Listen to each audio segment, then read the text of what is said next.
Hi everyone, and welcome to our webinar, Maximizing Tutorial Services to Improve College Student Success. My name is Kayla Burrow, and I'll be one of your moderators today. Before we get started, I just want to cover a little bit of housekeeping. All participants are in listen-only mode, but you can still communicate with us using the chat feature. If you kind of hover over the center of the screen, a menu will appear at the bottom, and you'll see a talk bubble. Click on that, and it will open the chat on the right-hand side of your screen. We will have time at the end of our presentation today for Q&A, and I'll be monitoring the chat throughout to capture those questions for our presenters, so please get those in as you think of them. And today's webinar is being recorded, so don't worry about taking down all those notes or wanting to share it with a colleague. We will email it out to you early next week, and you can share away. Now, with that out of the way, I want to turn things over to Rob Jarrah. He's the retired Executive Vice President of AVID Center and a current AVID for Higher Education consultant. Rob? Thanks so much for joining us. I'm honored to represent the AVID Center. AVID Center is a nonprofit that guides AVID's implementation and quality across the U.S. and the world. And we're honored to have with us today longtime higher education partners for our tutorial webinar, Maximizing Tutorial Services to Improve College Student Success. We have the University of Texas at the Permian Basin, been with us for 10 years, and Arbor University has been with us for 5 years. We've been implementing AVID for higher education for 10 years across the United States, focusing on student success and teacher preparation. That's small in contrast to 40 years of AVID K-12 implementation, but still we're proud of our 10-year track record of success. We currently have 50 higher education campuses that we serve, divided evenly between community colleges and four-year colleges and universities. A high percentage of our partners take advantage of our tutorial training. And we're going to be talking today about the transformational work in tutorials, focusing on how that leads to student success. Our objectives for the webinar: we want you to learn how to create more robust and successful tutoring structures through our structured approach. We want you to be able to encourage students to dig deeper into their academic materials. We want you to know the important role that faculty play in the tutorials, how to use the Socratic inquiry approach in tutorials, and to develop your tutors as professionals who facilitate inquiry instead of giving answers. We also, one of our objectives, of course, is for you to get your questions answered, so please make sure that you are sending in your questions via the chat box. And with that, I'd like to welcome our presenters. We have Jonathan Grant Brown, who's a program manager and tutorial expert for AVID for Higher Education.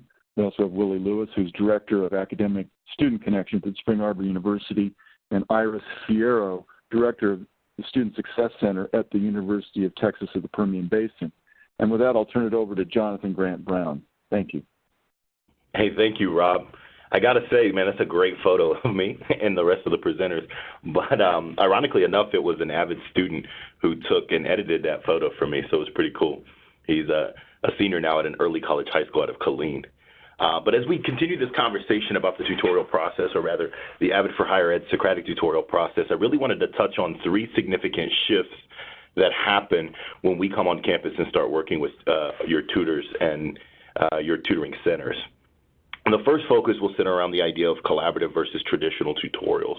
And of course, that collaborative shift happens when the implementation of the six-step tutorial process occurs. And then we'll also take a look at the pre-work inquiry form, which is a really cool way to kind of structure the work that happens before tutorials, during tutorials, and after tutorials so that students can take more of an ownership of their learning. So with that being said, we're going to take a deeper look at the traditional versus collaborative. And when we kind of compare a traditional tutorial, we learn very quickly that there's no interdependence. A lot of the responsibility is on the facilitator to kind of uncover what's unknown and then share or display the new information for the students. There's no individual accountability at some times in a traditional tutorial where students' perception or desire is to get the right answer. But when we look and we shift more towards a collaborative Socratic tutorial process, we understand that there's a positive interdependence between the student and the facilitator, as well as the student group and the facilitator or the tutor. There is an immense amount of individual accountability, as you'll notice when we talk about the 6 steps to the Socratic tutorial process. There's a shared leadership responsibility, and most of us can see. Just take a quick look at the rest of the list there. And if you notice, try to come up with something in your mind of what may fall underneath each of those boxes as it pertains to traditional versus collaborative. Ideally, the shift that's really going to happen with the Socratic tutorial process is this shift of ownership from the tutor to the student. It's a literal passing of the pen. From that shift, let's go ahead and take a look at the 6 steps and see how those play a role. If you're familiar with AVID, then you're familiar with Wicker, and you understand the need for the use of Wicker tools routinely. And so part of a tutor's job is not only to help a student get an understanding of content material, but a lot of times they play more of a mentor role in the sense that they're cultivating the whole student. And those Wicker tools are very good strategies that tutors can implement in helping students learn how, or to grow how, to take more of an ownership of their learning while they're in their class and better prepare for the experience when they get into tutorials. The second step looks at the preparing for the tutorial, and that's where the pre-work inquiry form comes into play, which we'll talk about in just a sec. Step 3 is working through the problem with a study group. Now, traditionally, the AVID tutorial is structured in a group setting, but AVID for Higher Ed has taken that understanding of the Socratic tutorial process and kind of cultivated it in 3 different ways. It can manifest in a one-on-one setting, where you'll see a lot of our tutoring centers displaying this type of engagement with a tutor and one student. It'll show up in a small group tutorial where students may come collectively in preparation for an exam or a test. But it can also happen in class when freshman seminar instructors decide to offer some time for students to prepare for midterms or finals, or an instructor decides to take aside a day in class and really have students hone in their knowledge on the information that they're going to be assessed over in the upcoming test. Step 4 is using the study group to facilitate the learning and checking for understanding, which is really the bulk of the work that happens in the tutorial. Steps 3, 4, and 5 are kind of a continuous cycle until everyone's questions are answered. And if you notice in step 5, checking for understanding and clarifying that point of confusion. That's really where the ownership of learning comes into play. Once step 5 is accomplished over everyone's points of confusion, then we go into step 6, which is where students are applying that knowledge back into the classroom. I know that was a quick and down and dirty reference of the 6 steps, but you'll hear the other 2 presenters kind of explain how those steps have helped their students become more successful. Now, when we take a look at this tutorial inquiry form, and I wanted to share this before I gave the mic to Willie Lewis and Spring Arbor University to talk about their work, but this is kind of one of the big aha moments that happens in Socratic tutorials, where if you pass out a form and tell students before you come into the tutoring center you have to fill this out, it becomes a burden, or it becomes a task where, like some students, they'll figure out how to avoid it or to get around it. But if you look at the kinds of questioning that's happening on this form, it's really the type of thinking that students should go through before they enter into a tutorial experience. And wouldn't it be brilliant? Wouldn't it be beautiful? Wouldn't all your tutors be excited and happy if a student came in and said, here's my initial question. Here is the language that we've been working with and the terms that I've defined. Here are the resources I need. This is what I've tried, and this is where I'm confused. I imagine most of our tutors would jump out of their seats and hug that student because they're so excited about their preparedness. And so we talk with tutors in training about how to cultivate this kind of pre-work within your students along the way, so that they begin to come into the tutoring session more and more prepared. Ultimately, the student will reach out to the tutor and say, hey, I really appreciate your help. Thank you so much. And then that's when the form is revealed to the student as a tool. And the tutor mentions, hey, if you fill this out ahead of time, then we can really hit the ground running when you come. So let's a quick look at 3 of the foundational structures of the AVID for Higher Ed Socratic tutorial model, but I really am excited about what our partners are going to share, and I wanted to give the mic now to a good friend and colleague of mine, Mr. Willie Lewis.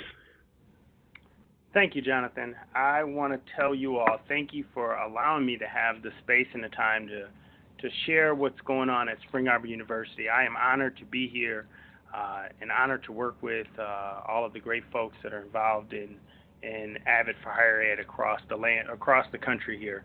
I am Willie Lewis. I'm the Director of Academic Student Connections, which is a contrived term. What it really means is I'm the Director of the Academic Support Office on our campus. And with that responsibility, our office is in charge of all of the tutoring services as well as the study groups and the one-on-one consultations that we do to help students realize their academic goals. In that role, I'm also the ADA compliance officer, and that is by design. Our campus looks at those two roles, and we put those two entities together so that we can level the playing field and take some of the stigma away from students that might be a bit skittish about receiving accommodations on campus, and we want to make sure that academic accommodations and supports are seen as equals on our campus. I am, as it says here, a former district director for AVID. I started my career as a middle school math teacher, and when I was taken out of the classroom, my first real job as an administrator was, the title was assistant ninth grade principal and AVID district director, assistant district director, or district director, however you want to describe it, because it was also the / all other duties assigned, so to speak. And that started back in 2010, and I went to my first summer institute and was hooked. I have been involved in some form or fashion since then. I did take an opportunity to jump in and to become the AVID for higher education liaison at Spring Arbor University, as well as doing some consulting work for AVID for higher ed, where I have an opportunity to travel around the country and to speak about high engagement strategies and how that can impact the teaching and learning on other higher ed campuses. I do work for Spring Arbor University. That is my main gig. We are a small liberal arts university, and we have about 4,000 students on our campus worldwide. We have global as well as we have online services as well as traditional face-to-face campus, but we also have satellite campuses around the the Midwest, especially concentrated around Michigan. Our campus is pretty small on our traditional side. We have about 1,100 students. If you are trying to figure out where Spring Arbor is on the map, we are about 45 minutes west of Ann Arbor, where that blue and yellow team plays, and we are just about 45 minutes southwest of East Lansing, where the Mighty Spartans play. So we have equal distance from those two schools, so it lends itself to a lot of rivalry conversations on in our area. The school is decidedly a Christian or Christ-centered education. We try as often as we can to use Christ as a perspective for learning as we educate our students, and we are affiliated with the Free Methodist Church. It has allowed us to grow from a junior college into what we are now a university that offers a variety of bachelor's and master's degree programs on our campus. We have, as Rob has already sort of stated, we've been with AVID for about 5 years now, and we started off with the student success programming, and we have since grown into using AVID as a part of the teacher prep initiative programming that we have on our campus as well. So our School of Ed is also tied into the AVID program, where we are the goal is to certify all of our teacher candidates with a certification in the use of Wicker strategies as they go into their classroom campuses, into the classrooms that they're going to inherit when they leave us. When I first landed at Spring Arbor University as the Director of Academic Student Connections, I was also charged with the developmental courses that were on campus. The two that were particular for my office were the courses that were designed for students that had a deficiency in terms of their GPA. And so We have a course that's called High Engagement Strategies, and we also have a course that's set up for students that we recognize their reading scores according to standardized tests were lower than our entry-level requirements were designed for, and so we have some paired courses that are paired with the courses that are high literacy courses that we know students particularly struggle with. And so those two courses are the places that we wanted to spend a lot of our efforts to try to shore up student support, and where we embedded some of the tutorial supports that I'm going to talk about in just a second. And now the things that I'm going to talk about in terms of the problems that we're addressing, these are not uncommon on most campuses, because most campuses, or a lot of campuses across the country, have students that land on our campus that don't meet their GPA, minimum GPA requirements, or they might not have sufficient ACT or SAT scores. But what we did is we sat down with our institutional research team, and we began to look at data over the long run. And what we noticed is that students whose GPA after 2 semesters was below a 2.4, especially our conditional, or some campuses call them probationary students, especially that group, we saw that they were not graduating and affecting our 4-year graduation rate adversely. As we looked at any student whose current or second semester cumulative GPA was below a 2.4, we saw about a 5% graduation rate with that group, and we were pretty alarmed with it. It gave us something to tackle and to bite into.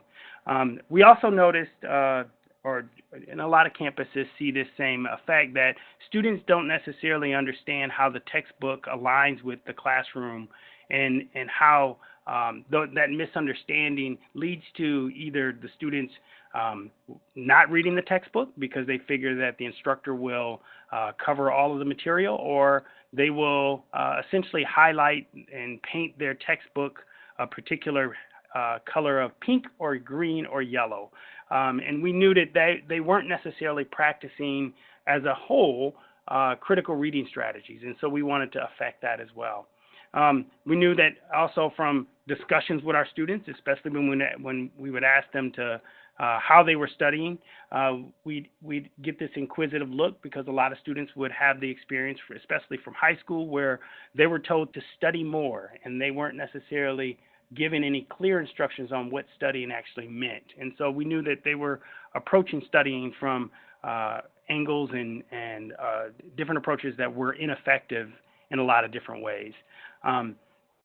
Our tutoring centers and tutoring sessions were feast or famine, and what I mean by that is that we would have anemic attendance until just before the test, and we knew that our students that were walking in, when they would walk in, they would look for answers to homework questions.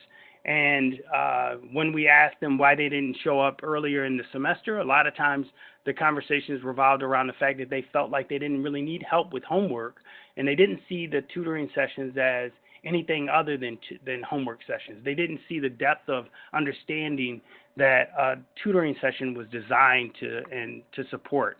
The other important consideration that we sort of landed on was the recognition that students were not aligning in their mind's eye the connection between the assessments and the lectures, and how that should affect the types of experiences that they should be practicing on their own. A lot of times the students were walking away from their classroom experiences and feeling as if they should be participating in shallow processing activities, and we wanted to affect that change as well. And so how do we do that? Well, what we wanted to do is sort of target the 2 courses that we were in charge of in terms of the developmental courses, the study enhancement for the lower GPA, as well as the reading strategies course. And we wanted to embed tutorials within that in both of those courses. And so in order to do that, we looked and said, well, we have to make it a significant function of the course. And so the grade for both of those courses, 40 to 60% of the grade, depending on the course, is tied into students participating in high-functioning study groups that are embedded in the class. Now, that meant we had to really rethink how we approach the class, especially before fall break, because most of these classes were first semester that we were trying to tackle. And so what we wanted to do is really sort of align those courses in such a way where we were modeling the writing to learn strategies. We were modeling how to ask questions using inquiry tools. We were asking students to collaborate more, to organize their content and their way of thinking around materials in a different way. And we were asking them to practice critical reading strategies in both the study enhancements as well as the reading course. But we had a heavier emphasis on reading strategies in the reading course. But to help our students by modeling those practices in the class, and then we were asking them to show evidence of usage outside of the course. And then we asked those students to bring those back in so that we can then pick apart and begin to help the students to re-examine their practices in light of those materials. And so the way that we went about this was that we wanted to teach the tutorial process from the ground up. And so we began with the idea of note-taking. We asked students to go off and to take notes as normal in one of their courses, and we then had those students bring those notes back. And we did this for multiple sessions in a row where we had students examine how they were processing the notes, what they were doing with the notes, how they were editing and digging for deeper understanding within the note-taking process.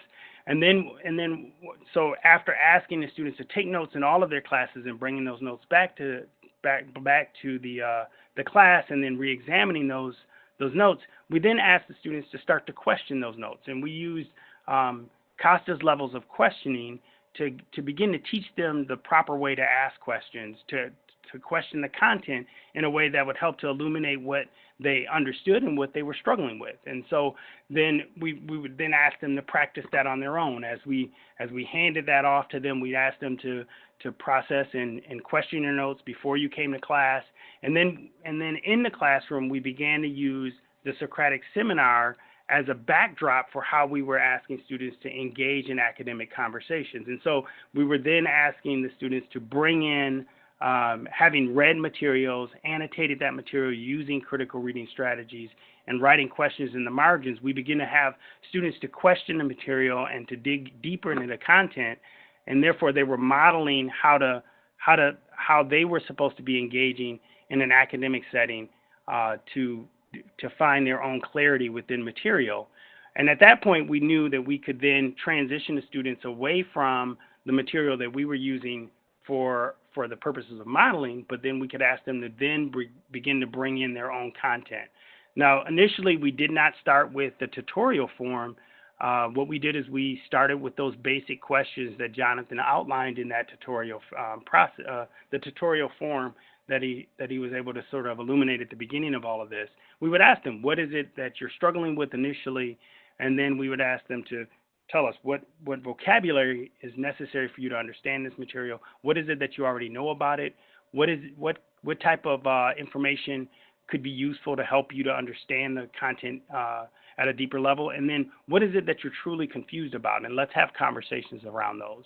And at that point, the students would then, we began to normalize and formalize that process of asking those set of questions. And then eventually we were able to then hand that form over to the students and say, okay, so now that you've gotten used to answering these questions in our presence, now bring these back to the classroom on a weekly basis. And so typically what we would do is our classes would meet Monday, Wednesdays for our instruction, for our high engagement strategies, and Tuesday, Thursdays for our paired courses with the reading support.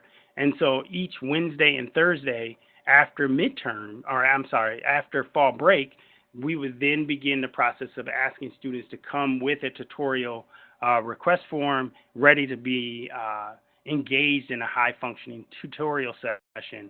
Now the beauty of how this all works is that in the paired courses, all of the students were tackling the same content from the same paired courses, whereas with the high engagement strategies, we had a smearing of all of the different content areas because the students were allowed to choose the area of focus that they were struggling with from their own classroom experiences outside of ours. Now, we did have a lot of hurdles that we had to overcome in this process. One of the major ones is that the students just didn't understand the depth of which they needed to study. That's clear, not just with our targeted students, but just students in general, especially first-year students. They bring a set of expectations about how they should approach school, and they don't realize that the differences that are palpable but yet subtle affect how they should prepare themselves for their assessments in those courses. And so we had to help students reimagine themselves as students and give them an opportunity using the tutorial process to show the depth that they needed to go in order to understand the content. Often we'd have students, and this is, again, indicative of a lot of places around the country. Some courses you need to dig deep, and then other courses, most of the content is delivered in a straightforward fashion where the type of processing necessary is really shallow. There's a lot of memorization. One course that comes to mind is anatomy and physiology. Students will often say to me that in their intro to anatomy courses that all I'm having to do is just memorize a bunch of different parts. And I would say you are absolutely right. But how about in your general chemistry course? Can you get away with just memorizing content? And so helping to differentiate students in how they were seeking information really gave us an opportunity to dig into why the tutorials were an important asset for them to lean on. And then the other piece is that we found that students were on fact-finding missions. They were listening for content in the classrooms, and they were digging deep, as deep as they thought they needed to go. But often what they were doing is listening for the instructor to say a fact, and then they were using that fact to take notes on, and then they felt as if that was the end-all, beat-all for that lecture. And so, we did all of this, and we've been working through that process in those courses. And along the way, we've brought AVID onto our campus in a lot of different ways, and we've used the AVID supports to help to round out the experience. And so our students are not learning this tutorial process in a vacuum, because we've sent faculty to Summer Institute for the last 5 years to learn how they could leverage the same sort of the same skills and teaching strategies that the students are learning in their courses. And so those strategies don't feel foreign to the students. They see them as practices that they're being asked to use across their campuses. We also have coaches that come to our campus quite often, and they either will come to campus, and Jonathan is actually our coach, and I spend quite a bit of time talking through different theories and ways of looking at how we can better serve our students. We do provide professional learning on campus through our affiliation with AVID for higher education. This year we've had we've scheduled four sessions where we're focusing on academic language and literacy this year, based on our academic affairs focus for this year's pedagogy, and how our chief academic officer wants to approach the improving teaching and learning skills of our faculty. Again, the advice and the insight that I received from the coaches is invaluable. I can tell you that Jonathan and I have talked through some things that solve some problems on our campus that we didn't even know we had until we began to talk through those. So that's really invaluable. The network of folks that we've connected with as well has been a support. One of our sister institutions we look at now is Arbor University. With the connection that we've had there, just by having the campuses in close proximity to ours, has been really helpful in helping us to find answers to questions that we were struggling with. And then the online resources that AVID provides really gives us an opportunity for our staff to dig into the resources that we talk about in our professional learning opportunities, or to find a resource to a question that they might be struggling with. Now, what this does for our campus is it really does provide an opportunity for our campus to have a shared understanding and a shared language around what teaching and learning feels like and looks like on our campus. I can tell you that the one major impact that I hear often is that our students are now being asked to process the content within their courses rather than just being lectured at for 50 odd minutes and then being asked to process it on their own. Faculty really are starting to see the value of it, and that's based on all of the work that we've done on our campus. Now, what this really means, though, is from your guys' standpoint, does it have any legs with our students? What kind of impact should we see or did we see with all of this effort? So when we first landed AVID on our campus, and again we started talking about the overall GPA for those students after 2 semesters, we were surprised to recognize that even with the treatment before AVID came along of the courses that were pre-AVID courses, that the support courses didn't provide any movement for students that were coming in underprepared.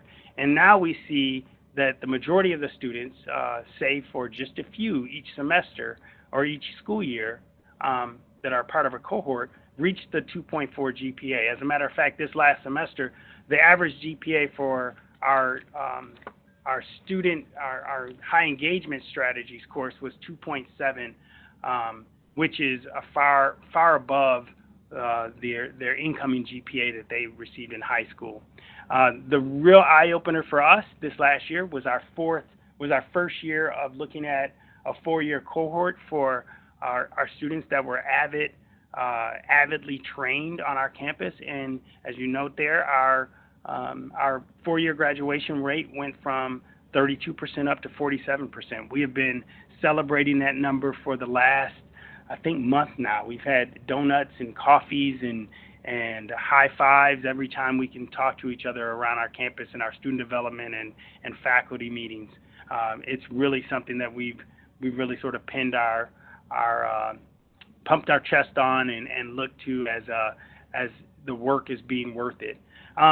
Now, within a couple courses, we see that certain courses have taken on AVID for higher education strategies in different ways, and they've used the embedded tutorials in different ways. And the first one was that the biology classes are starting to use it in their classes. They're doing the high engagement strategies in the class. The history teacher walks in and the history instructors, meet with our students and actually help develop those questions. And our anatomy and physiology and nursing students have paired themselves with our department to try to increase the number of students that make it out of their first year courses. And with that, I'd like to then say thank you, and I'm going to pass this over as we move into this reflection piece. Thanks so much, Willie. Awesome results, and just thanks for telling us the story of that success. I want to give all of our attendees a moment just to reflect. We're being very AVID right now. So think about how the struggles and successes at Spring Arbor are similar to those on your campus, and you can feel free to throw those into the chat. And I also want to encourage everyone again before our next presenter starts, be sure to get those questions submitted so I can have them ready to go when we start the question and answer portion of our presentation. So do a little wait time.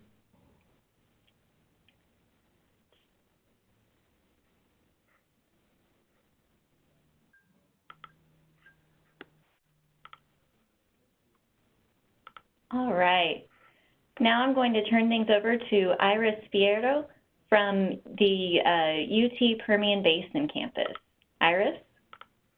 Hello, everyone. My name is Iris Fierro, and I have the privilege of serving as director of our Student Success Center at UT Permian Basin. We are one of the 8 academic institutions in the University of Texas system. and we're nestled away in rural West Texas in the cities of Odessa, Midland. And we have about 7,000 students at our university. We offer 35 undergraduate degrees and 18 graduate degrees. And we're excited to say that we're going on our 10th successful year teaming with AVID for higher education. Throughout the year, we see support and collaboration with AVID through some key components. The first being AVID Summer Institute. We send our teacher prep faculty and an AVID site team that consists of student success representatives and freshman seminar faculty to the Institute. And then we call on AVID coaches and trainers to come to our campus to train our freshman seminar faculty and our tutors for the academic year ahead. We've incorporated AVID into our university in a teacher prep, our freshman seminar, which is also the first year experience, and our academic support programs, which include tutoring, supplemental instruction, and a peer mentoring program. So I'm going to elaborate briefly on how we incorporate AVID into our freshman seminar. So our freshman students are divided into their seminars based on majors. And we have faculty from those majors that apply to serve as seminar instructors to lead the course and serve as a mentor to these students in their first year. Seminar faculty are required to complete an annual freshman seminar training, which of course we call on AVID to come into our campus to do this for us. And many of these faculty are also key members in some of the lower level courses that are within each discipline. So you see many of the AVID strategies and strengths incorporated into those first year or lower level courses. I think an interesting observation is that many of the faculty that apply for these roles and to serve in this capacity are also many of the faculty who have received prestigious teaching awards in the University of Texas system. So I don't think it's much of a coincidence that, and it speaks volumes on the type of faculty that we're looking to serve in these roles and how they're positioned to already exercise several active learning strategies and best practices in their courses, and many of which we come from AVID. So within the freshman seminar, we incorporate various university guest speakers into the course, as well as discussions on important issues like plagiarism and Title IX. So to keep students engaged, seminar professors incorporate strategies such as philosophical chairs that allow students to develop their perception on discussions and have open comments and discussions. And they'll also follow presentations with a 3-2-1 activity, where students will jot down 3 things the students found interesting about the topic, 2 things they learned, and a question they have in regards to the presentation. So these activities obviously help students stay engaged in what can seem like uninteresting topics to some of these freshmen, but it's still very important for them to be aware of throughout their university experience.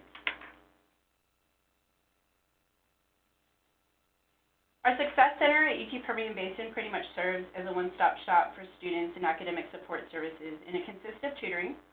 We'll offer tutoring in writing, math, and science, but also in study skills, because there are some courses that aren't exactly challenging material or beyond a student's ability to understand, but for some reason they're having difficulty filtering the material, learning the content, and just not performing well in the course overall. So we offer study skills through our tutors for these students, where we cover various student study techniques, such as concept mapping, or show them how to take focused notes. Our Success Center also houses a supplemental instruction program, a peer mentoring program, study abroad, a graduation help desk, which helps students through obstacles on their path to graduation. And it's also the location where study hall hours are hosted for some classes that require them or for our athletic teams. And we house one of our campus computer labs. So we see students floating into the area for these resources, but they're still conveniently connected to a center that can provide academic assistance should they need it. To the campus community, faculty know that they can call on the Success Center to prepare their students for the curriculum. So for example, each semester we're called to present on focused note-taking skills for each entering nursing cohort. We ask usually an AVID trained faculty member from our on-campus site team or a faculty member from the teacher prep strand to give the seminar on behalf of the Success Center. And throughout the semester, it's not rare that you may see one of our general education courses professors ask the same of the Success Center, as they're seeing that their students are struggling with the transition into a university lecture style. In our Success Center, we have about 50 student staff working across our academic support programs, and we train all of them at the start of the fall semester, and we call in an AVID on-site trainer for this occasion. This year, we will be reintroducing a spring training for the first time since several years, and the idea is just to continue to reconnect our students and our tutors with the goals that we've set as a Success Center, and to train new tutors as we see turnaround at the semester, either students are graduating or they're moving on to internships and research opportunities. And since this is an annual mandatory training, we've had some tutors here for several years. It's not going to be their first time through the training, but each time they see it as a rejuvenating experience. It serves as a refresher. It energizes the group for the semester ahead. And then we call on these returning tutors to kind of help lead the discussions and bring out some of the quieter and new tutors that we have to the group.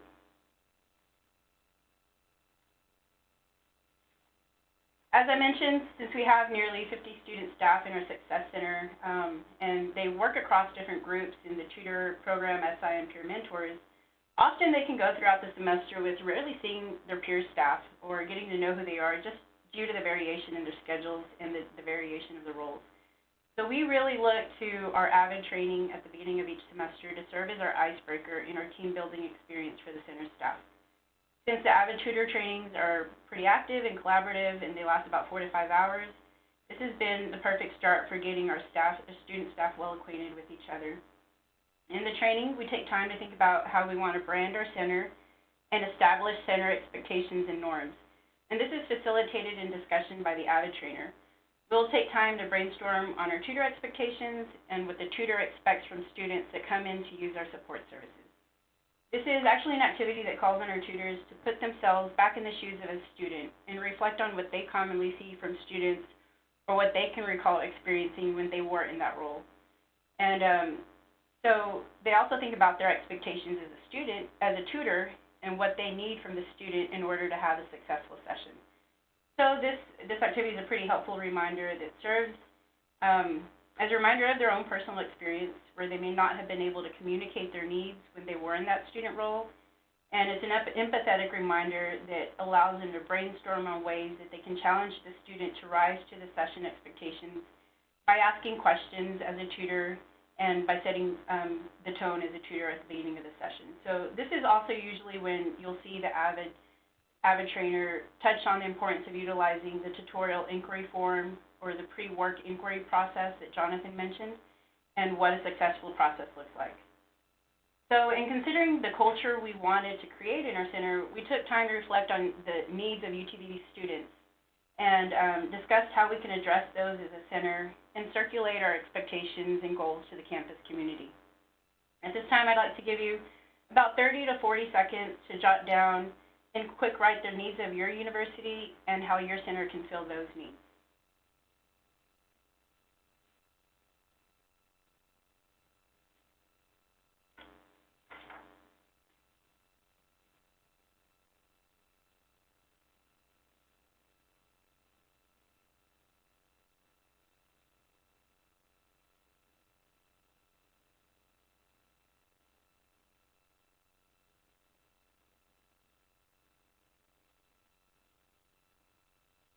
We narrowed down at UTPB Permian Basin our student needs to be a handful.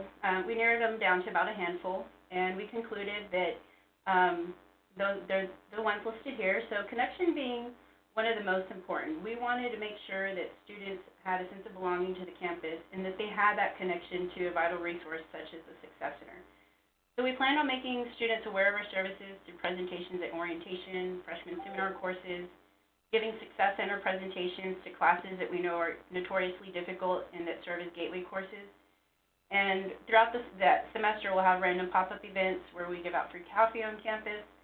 We celebrate special days such as National SI Appreciation Day or other holidays where we can give out free candy and snacks to invite the campus community into our center. We're also notorious for our finals week study area where we pretty much have free snacks and coffee available for students around the clock.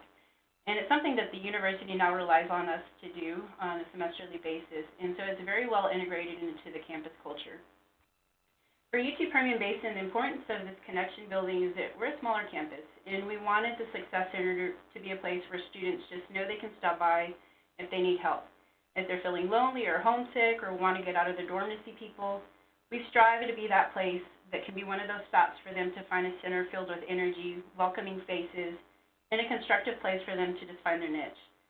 We also wanted to ensure that our interactions are meaningful and welcoming, so that when a student hesitantly comes into the center because maybe it was an assignment or it's their last resort to pass the class, we want them to certainly feel like they do not regret having visited the center, but rather feel that they found their new spot on campus.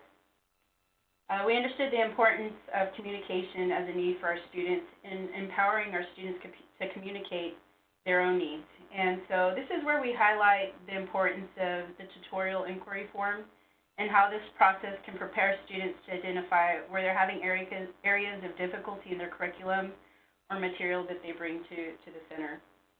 And in establishing our norms and expectations from tutors, we also emphasize the importance of tutors asking open-ended questions to really draw out the elaborate responses from students to lead to this improved communication.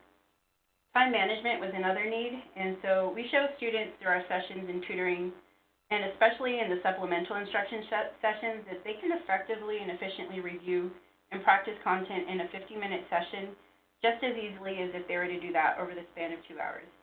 And that's through structured learning, putting aside distractions, and working collaboratively in a group.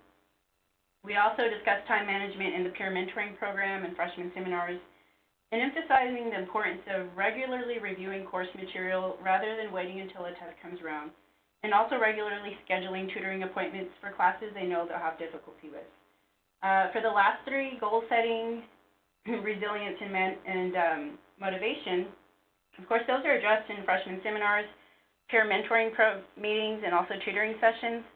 But all three of these are also addressed through organic conversations in our center. We try to remind the tutors the importance of letting students know that they were in the same position as that student earlier in the academic career, and that many of our tutors actually got their start in our Success Center by either regularly utilizing the resources or attending sessions. And it's proven to be successful for them, as they now are some of our academic leaders on campus. And so that's important for our students to know that it's all part of a process, and these resources can be valuable to fine-tune their skills and understanding of the curriculum. A Socratic tutorial process in action on our campus. A key component is pretty much having the student articulate where they're having trouble. And as Jonathan mentioned, that's where the tutorial inquiry form is a key process. And we really encourage the tutors to help them figure out how to utilize the resources for the class to complete their cycle of understanding. And this is particularly important as students are learning how to adjust to the various lecture styles they can find at a university.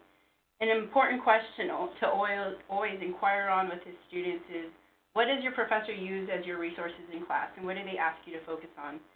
This is important because if a student is stuck on a step in a work problem, the tutor can ask them to recall their notes, or from a previous example used in class, to help them bring understanding to the next step in the problem. And access to the resources in a tutoring session is important to show students how to critically think and use the resources given to them in class to lead to their understanding. Asking open-ended questions is also a very important part of the process, as well as summarizing main concepts and asking the students to wrap up their sessions with recalling what they learned or figuring out how the problem could be presented in a more challenging question format. You see this implemented, of course, in both tutoring sessions and SI sessions. And in supplemental instruction sessions, it's expected to the point to where we even require our SI leaders to articulate on their planning sheets that they submit before a session how they are going to address this during the session.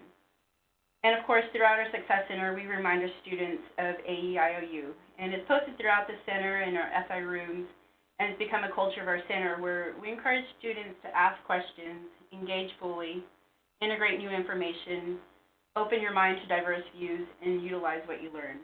And through the welcoming environment and open format we have in our Success Center, we've been able to foster an environment for our students to do so.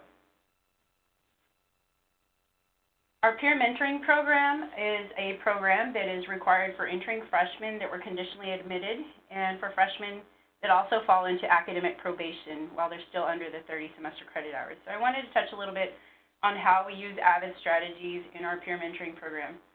So important topics that we touch on throughout the semester with this group of students includes having students set long-term and short-term goals, helping them manage their time, connect to resources, identify their learning styles, and overcome stress through stress management.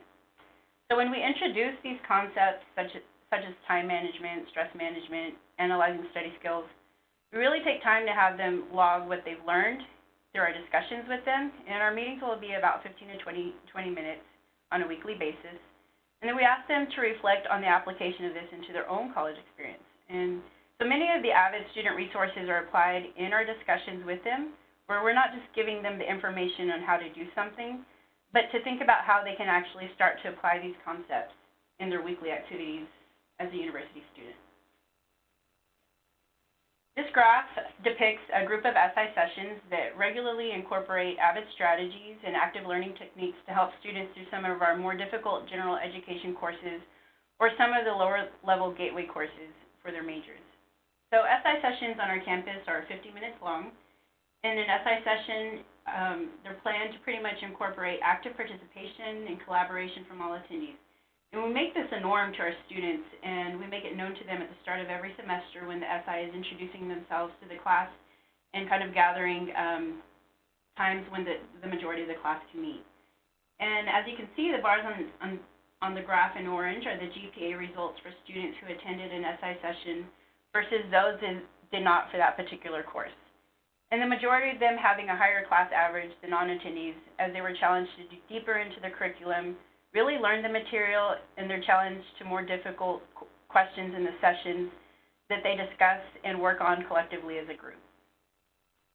Every semester we issue, of course, mid-semester surveys and end-of-semester surveys, and from this semester, some of the written comments we received from SI attendees are all elaborating how they gain techniques to help them in the course and translating that into their study skills. And some of these comments are that the SI made them feel welcomed and that it was an enjoyable time. The students valued that they were challenged to think about how a problem can be worded into a higher order question or a more challenging problem they may come across later in the curriculum or on an exam. They appreciated the more hands-on and active learning experience, being challenged to think of different ways to solve a problem, rather than just the examples that they're given in class. They were also presented with new study skills that gained confidence in solving the problems. And lastly, they appreciated that the sessions promoted their participation. So at the end of the day, you can see the value in investing the time that we take to train our tutors and support staff to communicate and strive for an active learning process in our support services. And we are thankful for the collaboration, of course, that we get from AVID and the support and access to the resources and training resources.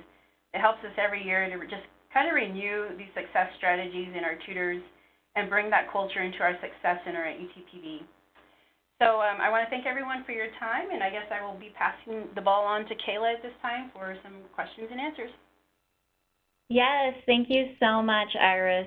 Great job. So it is question and answer time. Keep sending in those questions. I'm still monitoring, and I do have some questions teed up and ready to go. So first question, in regards to impact on key courses, was there any overall improvement in mathematics courses that you two saw?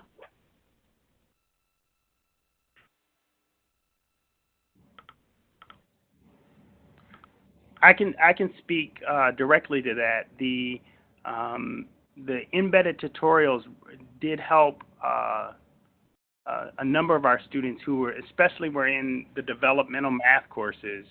Our failure rate in those courses improved, but not so much so that I was comfortable with putting information on the slide, because we had a targeted approach with those students, and so the ones that were bringing in content did improve in their coursework.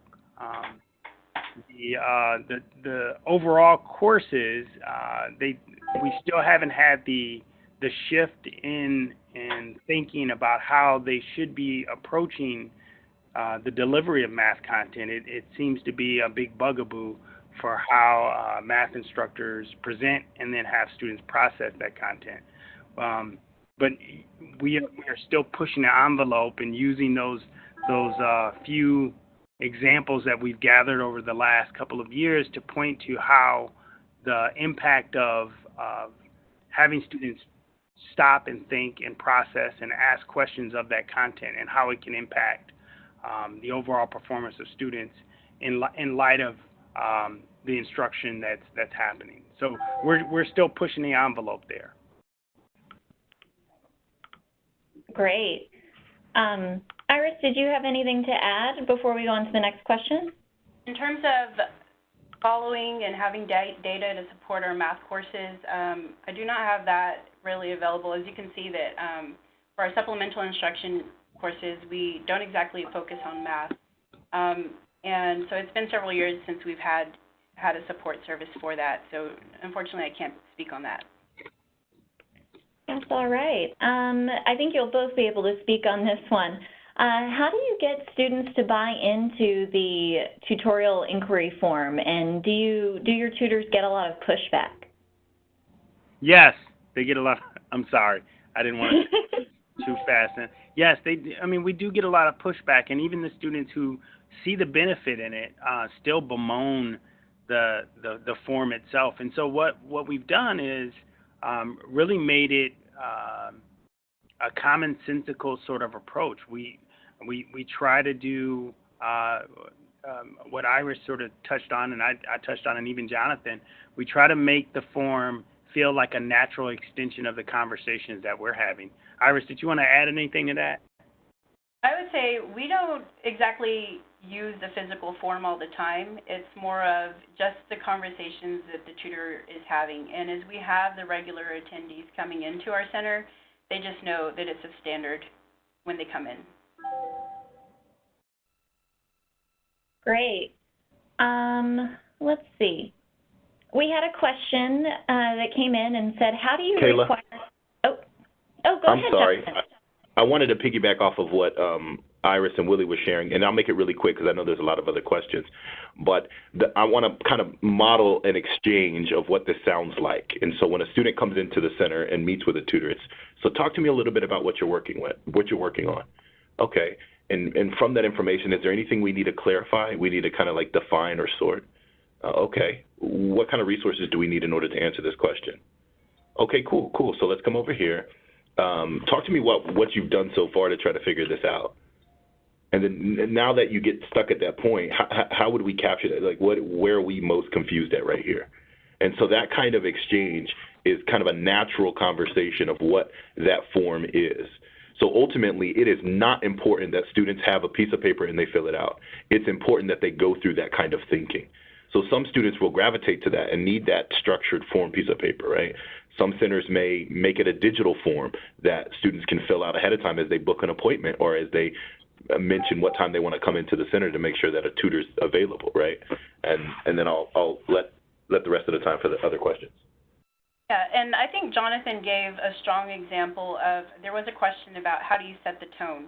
And pretty much what he reenacted there is how we set the tone. It's a little bit more of an inquiry process. We're trying to figure out where the students are in that. And, we have an electronic process where they schedule their appointments, and it does require them to put comments of where they're having trouble or what they're looking to work on with the tutor. And so the tutor will have that previous knowledge going into the session, but we set the tone exactly how Jonathan presented it there. Yeah. Go ahead. I was going to jump in right here and just say, but part of the setting of the tone is we actually explain to students, or have our student support, our academic advocates, or our tutors is what the universal title for them are, that this session is not just about getting the right answer. And so we have them say that up front and just let them know that some of the stuff that you are going to do in this time that we're going to sit down and talk is to dig deep into what you know and don't know, and your level of understanding. And so it just has to be an explicit part of the conversation, we find. Otherwise, students believe that the expectations for the sessions is just to get some help on this one particular question or idea that they're struggling with. Such great advice on such an important question. Thank you all. We're kind of running low on time. If folks want to stay on the line, we might stay for a couple more minutes to try to get these last questions answered. When I send the email out next week that has the recording, we'll be sure to include our presenter's contact information so you can follow up with questions then as well. We had a question asking about conditionally admitted students. Do you require them to attend mentoring? It is required. When they are admitted into the university, their contract that they sign to accept that admission will have certain GPA requirements, semesterly hour requirements, as well as the requirement of completing minimum of 3 hours a week in our Success Center, as well as attending mandatory mentor meetings. And out of the students that we have, I mean, of course you have your handful that you just may never see all semester. You try to connect with, you still consistently try to call. And so the way that we get their attention is that we pretty much delay their early registration until their grades are posted and we can see what their performance has been in their courses. Because the idea is of these the weekly mentor meetings is that we're connecting with the students. We're trying to figure out, what their experience is, helping them troubleshoot as they come across obstacles and really making it through those first 2 semesters. And if we haven't had a connection with the student the entire semester, we really don't know where they are. And the last thing we want to do is early register that student for a following course that they may not pass the prerequisite for. And usually that gets their attention at semester for those handful or couple of handful students that we were not able to reach out to. But you'll see more active participation in the subsequent semester since it is a 2-semester program. And on our campus, we typically capture all of our probationary students or conditionally admitted students in 1 or 2 of those support courses.